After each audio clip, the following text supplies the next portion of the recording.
Hey guys, I'm Matt with Mr. Matt Woodworks, and today we are going to be making some shelves for stuff and things.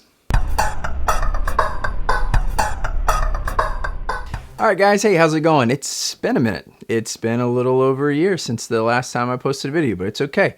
I have other videos from things I've been shooting over the last year or so, just little projects here and there. It's been a very busy year on this end. So I decided to go back and dig through some of the old footage that I had, and here we have the first video of 2021 with some found footage of something that's likely from 2019. So here we go. We're gonna build some shelves today. You ready for some shelves? I'm ready for some shelves. I built these shelves a while ago and they're doing great.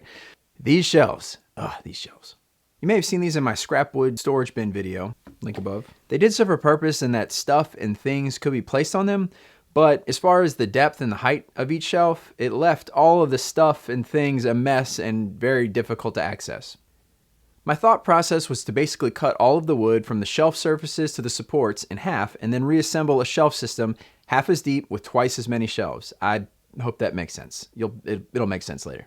But first things first, go ahead and smash that like button. It really helps me out with the YouTube algorithm to get these videos seen. I know I haven't had a whole lot recently, but more are on the way. Got a bunch of, you can't see this, but I've got stuff over here on this computer screen. Editing, it doesn't matter. Just, hit the like button. I had to get all this stuff off the shelves and, of course, take them apart. From there, I brought everything into my shop for more disassembly and to begin the halving surgery. Halving surgery. We cut everything in half. These shelves were nothing fancy, just some OSB screwed down to some 2x4 rectangles. I cut both the OSB and the 2x4s in half lengthwise, and then I cut the smaller 2x4s down to size to fit the ends of the newly half shelves. From there, I assembled everything just the way it was done initially, except this time I used actual wood screws instead of the sheet metal screws and fine threaded driver. I don't know what the people were doing. Seriously, what the I did the same thing for all the remaining shelves and brought everything back into the garage for reinstallation. As with any shelf installation, find your studs. If you have a stud finder, great. If you don't, not so great, but don't give up. An easy way to locate studs is to find an outlet. 99 times out of 100, that outlet box is going to be attached to a stud.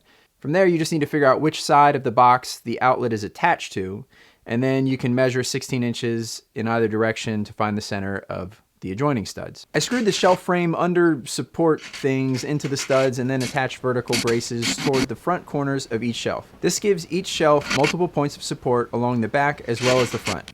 After all the shelves were installed, I added one more support in the front right in the middle. This will keep the shelves from bowing down or bending in the front.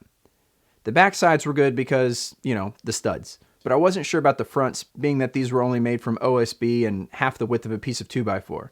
As of the making of this video, all is great, nothing has fallen down so far, so I think we're safe to say that this is, it's good. It's amazing how halving the depths of these shelves gave us more room for more stuff and things, as well as more space in the garage itself. What was cool about this project is you don't have to have horribly built shelves left behind in a home to do it. Each shelf was just shy of a foot in depth and about 6 feet long. This meant that a single 8-foot 2x4 could support each shelf. Throw in 2 more for braces and a center support and a sheet or 2 of OSB depending on how many shelves you want, and you're all in for this project for roughly $50-ish. Overall, this is a pretty basic setup, an easy project for a beginner DIYer to do.